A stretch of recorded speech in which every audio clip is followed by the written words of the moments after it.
Hello बच्चों, कैसे हो? मोमो खाता हूँ चटनी लगाकर। अरे सर, ये क्या हुआ? आखिर क्लासरूम की लाइट कैसे चली गई? मुझे तो बहुत डर लग रहा है। अरे बच्चों, फिक्र मत करो, हमारी क्लास का बल्ब फ्यूज हो गया है, मुझे नया बल्ब लेकर आने दो। लेकिन सर, ये जो बल्ब है ये फ्यूज कैसे होता है, ये तो बताइए। अरे बच्चों, मुझे कुछ नहीं आता, मुझे तो बस मोमोज चटनी के साथ खाना आता है। ये बात तो तुम्हें मन्नू भैया ही पढ़ाएंगे। बहुत ही अच्छा क्वेश्चन पूछा है मोटूलाल तुमने। तुम्हारे क्वेश्चन का जवाब क्लास 6 के इलेक्ट्रिसिटी एंड सर्किट चैप्टर के अंदर हमें मिलने वाला है। सबसे पहले हम लोग बात करते हैं कि एक इलेक्ट्रिक करंट होता क्या है। इलेक्ट्रिक करंट क्या है? It is flow of electrons through a conductor. लेकिन ये कंडक्टर क्या होता है, इलेक्ट्रॉन्स क्या होते हैं? देखो, इलेक्ट्रॉन्स कुछ नेगेटिवली चार्ज्ड चीज़ें होती हैं जो फ्लो करती हैं, जिसकी वजह से इलेक्ट्रिक करंट जनरेट होता है।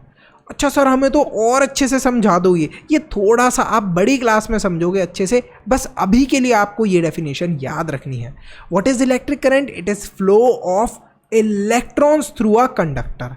थोड़ी देर में हम समझने वाले हैं कि कंडक्टर कौन सी चीज़ें होती हैं। वैसे कंडक्टर वो चीज़ें होती हैं जिनके अंदर से इलेक्ट्रिसिटी पास हो सकती है।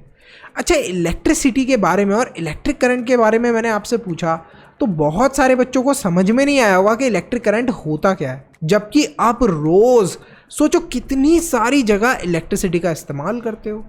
मैं तो बोलूँगा आप फ़ोन चलाने में इलेक्ट्रिसिटी का इस्तेमाल करते हो, और कहाँ पर यूज़ करते हो? घर पे टीवी देखने में। फ्रिज जब आपका चलता है तो वो भी इलेक्ट्रिसिटी से चलता है। घर में लाइट, फैन, एसी, कूलर, सब चीज़ इलेक्ट्रिसिटी से चलती है। सोचो इलेक्ट्रिसिटी कितनी ज़्यादा कॉमन है और इतनी सारी जगह इस्तेमाल हो रही है। तो हमें इलेक्ट्रिकल एनर्जी मिलती कहाँ से है? ये इलेक्ट्रिसिटी मिलती कहाँ से है? हमें इलेक्ट्रिसिटी इलेक्ट्रिक पावर हाउसेस से मिलती है, जनरेटर्स से मिलती है, ड्राई सेल्स से मिलती है, बैटरीज से मिलती है, और भी बहुत सारे आजकल नए नए तरीके आ गए हैं जहाँ से इलेक्ट्रिसिटी मिलती है। अच्छा, ये जो चीज़ है ये क्या है? अच्छा, थोड़ा सा आपको और हिंट दे देता हूँ। ये वो चीज़ है जो कि धूप की हेल्प से इलेक्ट्रिसिटी बनाती है। कमेंट सेक्शन के अंदर कमेंट करना कि ऐसा कौन सा डिवाइस होता है जो कि धूप के हेल्प से इलेक्ट्रिसिटी को बनाता है। इलेक्ट्रिसिटी के क्या क्या एडवांटेजेस हैं? देखो, रात के समय हम लोग अपने घर के अंदर लाइट जला सकते हैं इलेक्ट्रिसिटी की हेल्प से, तो हमें पता भी नहीं लगता कि अभी रात हो रही है। पंप्स, इस टाइप के आपने पंप्स जरूर देखे होंगे। इनका इस्तेमाल कहाँ पर होता है? वैसे तो बहुत सारी जगह होता है, लेकिन हम लोगों के घर में जनरली पानी के लिए इन पंप्स को यूज़ करा जाता है। इसको मोटर भी बोलते हैं कुछ लोग। तो इस मोटर का इस्तेमाल करा जाता है जिससे कि पानी हमारे घर पे आ सके। दूसरा, इलेक्ट्रिकल एप्लायंसेस होते हैं जैसे कि refrigerator, fans, tubelights, bulb, AC, ये सारी चीज़ें भी इलेक्ट्रिसिटी से ही वर्क करती हैं।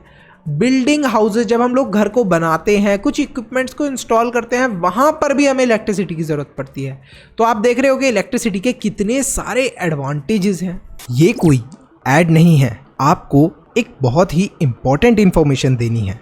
एजुकेशन को इजी और अफोर्डेबल बनाने के लिए हमने एक इम्पॉर्टेंट स्टेप लिया है। आपके लिए हमने रेडी करा है स्पेशल कंटेंट जो आपके एग्जाम में बहुत हेल्प करेगा। इसमें आपको मिलेंगे चैप्टर वाइज टेस्ट पेपर, हर चैप्टर के नोट्स, साथ में कंबाइंड टेस्ट पेपर्स और प्रायोरिटी डाउट क्लियरिंग। इसके साथ साथ और भी बहुत सारे बेनिफिट्स आपको मिलने वाले हैं, सिर्फ और सिर्फ 299 के मेंबरशिप प्राइस में। सब्सक्राइब के साथ में ज्वाइन के बटन पे क्लिक करके आपको ये मेंबरशिप परचेज करनी है। ये प्राइस लिमिटेड टाइम के लिए है। अरे वाह भैया, इतने कम प्राइस में इतनी सारी चीजें, मैं तो अभी मेंबर बन जाता हूँ। अच्छा, इलेक्ट्रिसिटी हम अलग अलग चीज़ों से पा सकते हैं। उसमें से एक जो इम्पॉर्टेंट चीज़ है वो है इलेक्ट्रिक सेल और इलेक्ट्रिक बल्ब। तो ये जो इलेक्ट्रिक सेल है ये दिखता कैसा है? देखो, कुछ इस तरीके का दिखता है हमारा सेल। सेल के अंदर एक साइड पॉजिटिव होती है और एक साइड नेगेटिव होती है। क्या सर ये चीज़ सच में होती है? बिल्कुल होती है। अगर आपके घर पर कोई रिमोट होगा या कोई भी चीज़ होगी तो उसमें आप देख सकते हो। जैसे ये मेरे पास एक सेल है, यहाँ पर आप देख सकते हो कि यहाँ पर एक माइनस का साइन भी है इसमें और एक प्लस का साइन भी है। देखो, तो आपको साफ साफ दिख रहा है कि ऐसा सच में भी होता है हर सेल के ऊपर। आप भी अपने घर पर एक सेल को चेक करना, क्या उसमें ऐसा पॉजिटिव और नेगेटिव का साइन है, कमेंट करके मुझे बताओ। तो ये जो सेल है ये सिलेंडर की शेप का होता है। इससे हम लोग अलग अलग डिवाइस को ऑपरेट कर सकते हैं, जैसे रिमोट कंट्रोल कार, इस टाइप का रिमोट, और भी बहुत सारी चीज़ें। सेल के ऊपर एक मेटल की कैप होती है और साइड से एक मेटल डिस्क होती है। देखो मेटल कैप कैसी, ये जो ऊपर वाली चीज़ दिख रही है दिस इज मेटल कैप, और नीचे ये जो डिस्क जैसी चीज़ दिख रही है इसे बोलते हैं मेटल डिस्क। ये मेटल डिस्क और ये मेटल कैप। तो आई होप अब आपको पता चला होगा कि एक मेटल कैप क्या होती है सेल के ऊपर और मेटल डिस्क क्या होती है। सेल के अंदर दो टर्मिनल होते हैं। अब ये टर्मिनल क्या चीज़ है, देखो टर्मिनल मतलब दो साइड्स होती हैं। एक साइड जो होती है वो पॉजिटिव होती है और एक साइड जो होती है वो नेगेटिव होती है, माइनस होती है। पॉजिटिव मतलब प्लस, नेगेटिव मतलब माइनस। तो यहाँ पर जो मेटल कैप होती है वहाँ पर हमें देखने को मिलती है पॉजिटिव वाली साइड, नेगेटिव वाली साइड कहाँ पर देखने को मिलती है, दूसरी जगह पर। केमिकल एनर्जी जो होती है सेल के अंदर, मतलब जो सेल होता है ना इसके अंदर आखिरकार एनर्जी आती कहाँ से है, हम इसे इलेक्ट्रिसिटी ला कहाँ से पाते हैं। सेल के अंदर कुछ केमिकल्स होते हैं। अब ये जो केमिकल्स होते हैं ना इनकी मदद से ही हमें इलेक्ट्रिकल एनर्जी मिलती है। तो केमिकल एनर्जी होती है जो सेल के अंदर वो कन्वर्ट हो जाती है किसके अंदर, इलेक्ट्रिकल एनर्जी के अंदर। और ये जो केमिकल्स होते हैं जब कुछ समय बाद सेल के अंदर ख़त्म हो जाते हैं तब हमारे सेल की पावर ख़त्म हो जाती है, तो हमें सेल बदलने की ज़रूरत पड़ती है। नेक्स्ट चीज़ है इलेक्ट्रिक बल्ब। अभी थोड़ी देर पहले जो मोटू लाल था उसके क्लासरूम के अंदर लाइट चली गई थी क्योंकि बल्ब फ्यूज़ हो गया था। अब फ्यूज़ क्यों हुआ था ये हम जानेंगे अभी। सबसे पहले बल्ब के स्ट्रक्चर की बात करते हैं। बल्ब के बाहर कुछ ऐसे ग्लास जैसी चीज़ होती है। तो आउटर कवरिंग किसकी बनी होती है, ग्लास की, और नीचे यहाँ पर कुछ लोहे जैसी चीज़ होती है। अब लोहे को हम लोग मेटल बोलते हैं, तो जनरली साइंस में हम लोग मेटेलिक वर्ड यूज़ करते हैं। तो जो नीचे का जो हिस्सा है बेस, मतलब नीचे का जो हिस्सा है वो मेटेलिक चीज़ का बना हुआ है। अच्छा, जो ये बल्ब है इसके अंदर एक पतली सी ये वायर होती है, ये दिख रही है आपको जो ग्लो हो रही है। इस पतली सी वायर के ग्लो होने की वजह से ही हमें लाइट देखने को मिलती है बल्ब से आती हुई। अब ये जो पतली सी वायर है इसे बोलते हैं हम लोग फिलामेंट, और ये किसकी बनी होती है, टंगस्टन की बनी होती है। अच्छा, ये जो फिलामेंट होती है ये दो वायर अटैच्ड होती हैं एक दूसरे से, और ये जब ग्लो करता है हमारा फिलामेंट तभी हमें बल्ब जलता हुआ दिखता है। अच्छा, फिर बल्ब खराब कैसे होता है, यही वायर जो फिलामेंट वाली वायर है अगर ये वायर टूट जाए तो हमारा बल्ब फ्यूज़ हो जाता है, यानी कि खराब हो जाता है। तब हमें बदलने की ज़रूरत पड़ती है हमारे बल्ब को। आजकल ऐसे बल्ब नहीं चलते, आजकल तो एलईडी बल्ब चलते हैं ज़्यादातर।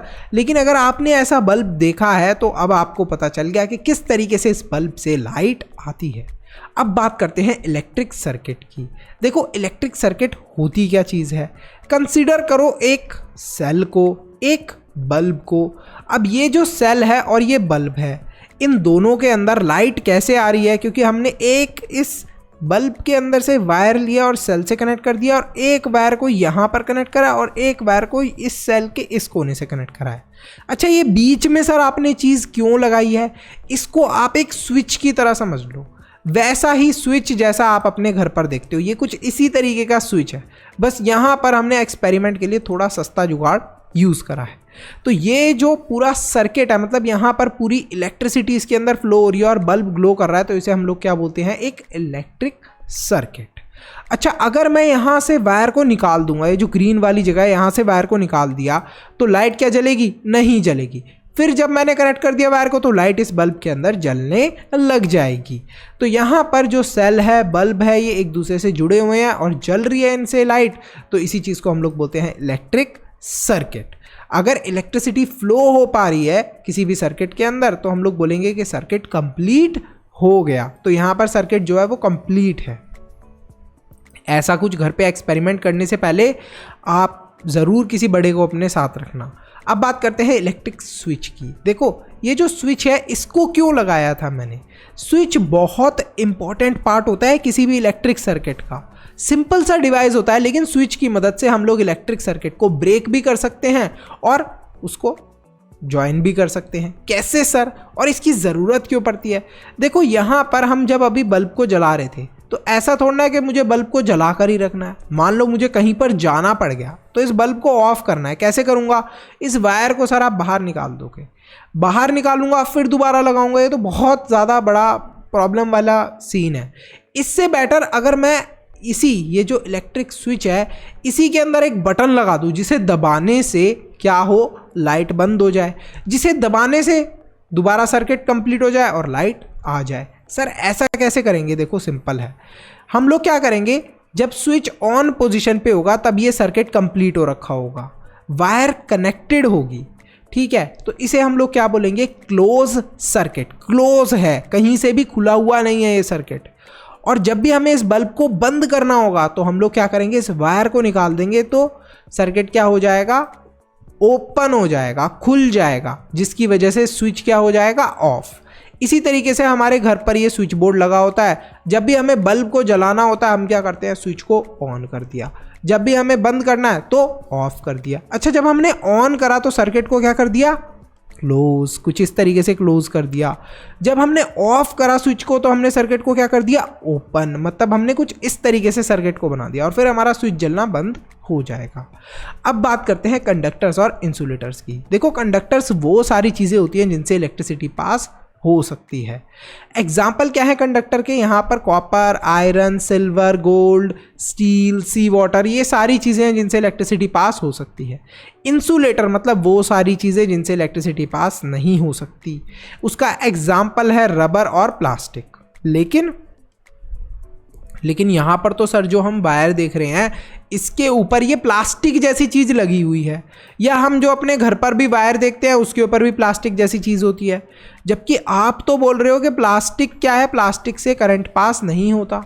देखो हम लोग घर पर जो भी वायर्स है उनके ऊपर प्लास्टिक का इस्तेमाल इसलिए करते हैं, या फिर वायर्स के ऊपर प्लास्टिक इसलिए लगाई जाती है कि अगर हम उन्हें टच करें तो हमें करंट ना लगे। जैसे कि एक ये वायर है मेरे पास, इसके ऊपर ये प्लास्टिक की कवरिंग क्यों है, जिससे कि मुझे करंट ना लगे। अगर मैं इस कवरिंग को हटाऊंगा तो अंदर क्या निकलेगा, मेटल जो कि कंडक्टर होता है। अब वो मेटल कुछ भी हो सकता है, सिल्वर, गोल्ड, कॉपर, कुछ भी जो कि इलेक्ट्रिसिटी को कंडक्ट कर रहा होगा।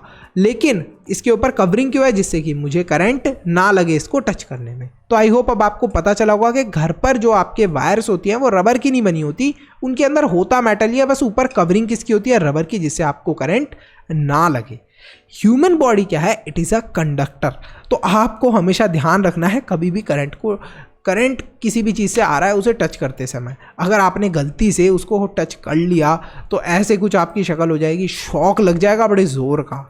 कनेक्टिंग वायर को जब हम लोग कनेक्ट करते हैं तो उसकी हेल्प से सर्किट पूरा होता है, करंट पास हो पाता है। मतलब सर देखो यहाँ पर हमने क्या करा था, सारी वायर्स को जोड़ दिया था, यहाँ पर वायर्स को जोड़ा था, तभी हमारा सर्किट पूरा हो पा रहा था।